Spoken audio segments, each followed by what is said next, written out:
Nga bashkëbisedimi me doktoreshën, pësuan se janë disa faktorë që shkaktojnë këtë çrregullim dhe se infertiliteti, tha, nuk është sëmundje, por është çrregullim dhe vazhdoi. Infertiliteti nuk është sëmundje, po është një çrregullim, do të thotë e cila ja atakon çiftet në përgjithësi.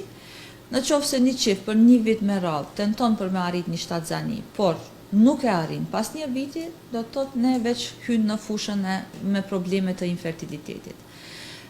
Zakonisht, do më thonë, mosha e femrës është njëna prej kritereve kryesore që përcakton, për atë edhe ndajmë. Në qoftë se deri në moshën 35 vjeçare, një çift për një vit ka tentu për me arrit shtatzanin, por nuk ka arritur, duhet të lajmërohet te mjeku.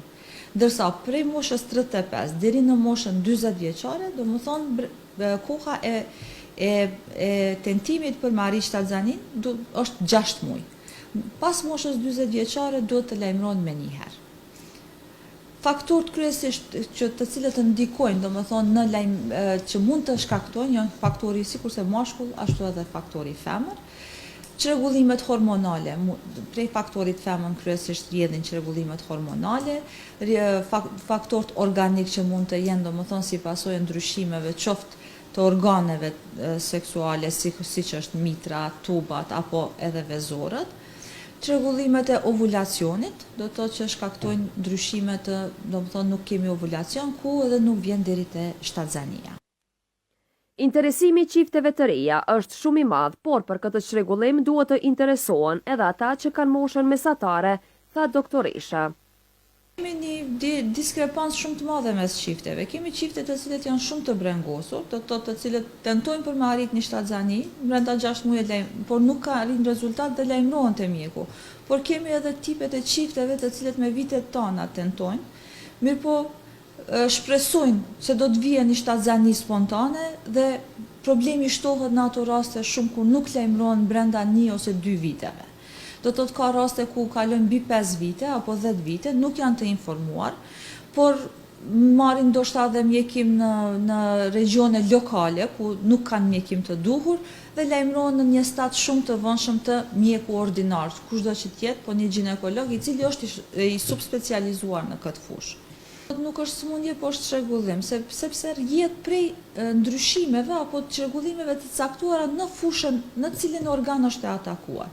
Meqense kemi faktorin femër dhe mashkull, prej faktorit femër kryesisht bazohemi, do të thotë, në ndryshimet, në qoftë se është një vizit duhet të bëhet për me pa organet reproduktive nëse janë në rregull.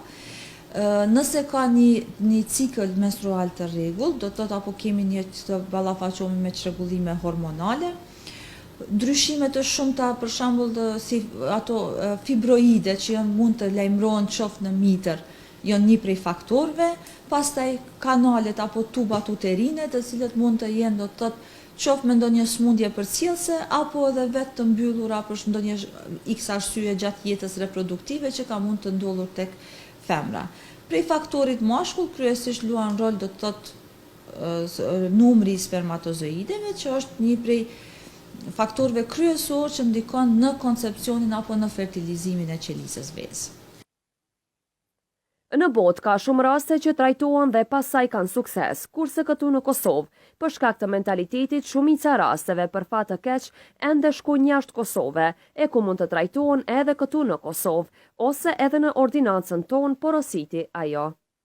Kryesisht edhe nuk lajmërohen, kryesisht edhe kërkojnë trajtim jashtë vendit, ende ekziston një tabu infertiliteti në Kosovë, do të thotë për atë edhe mundohen pakës mu tërheq nga kjo fushë. Megjithse në botë, 15% e popullatës botërore ballafaqohet me probleme të infertilitetit. Do të thotë, kur nëse e shndrojmë në një numër, i bjen diku mbi 48 milion të popullatës çdo vit po flasim. Në Kosovë, mbas luftës po flasim, do të thotë numri është në rritje sipër, sidomos jemi duke u ballafaquar shumë me infertilitetin mashkullor, për të cilën ende statistika të sakta nuk kemi, po për këto 20 vite të fundit, do të thotë prej vitit 99, infertiliteti mashkullor është në rritje sipër. Meqense unë ka një vit që veç kom startu në Prizren, ende nuk po mujmë sakt me vrejt, po e shoh që interesimi është shumë i madh. do të thotë edhe kërkesat qoftë për informacione, qoftë edhe për një këshill, do të thotë për çdo ditë e sipër, do të thotë është në rritje. Pacientat frekuentojnë zakonisht, sidomos edhe çiftet e reja, një përparësi edhe po mendoj një prosperitet është që çiftet e reja nuk hezitojnë shumë, do të lajmërohen te mjeku për të kërkuar në një ndihmë apo një këshill sadokudo mjekësore. Kurse porosia doktoreshës është se të gjithë ata që deri në moshën 35 vjeçare këtë problem e shohin brenda një muaji të lajmërohen, e ata mbi moshën 40 vjeçare pas 6 muajve mos suksesi për një shtatzani duhet të lajmërohen menjëherë, sepse infertiliteti nuk është sëmundje, është një çrregullim dhe mund ta lumturojë jetën në familje. Hezitojnë të lajmërohen te mjeku, është një porosia ime e thjeshtë në qoftë se dyshon se kanë diçka probleme. Nuk është infertiliteti tabu, nuk është infertiliteti smundje, po ndonjëherë një këshill apo vetëm një orientim mjafton për çiftet e reja të cilët planifikojnë të kenë fëmijë në ta. Në qoftë se për një vit kanë marrëdhënie të rregullta, të pandërprera një çift, por nuk vjen deri te shtatzania, duhet të lajmërohen te mjeku, i cili mirret me problemet e infertilitetit. Është njëra prej kritereve kryesore.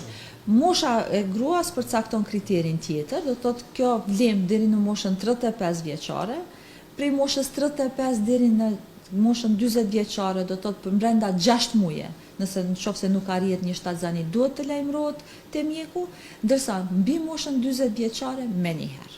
Tani kjo bëhet edhe në Prizren në rrugën Gjem Kosivari numër 6.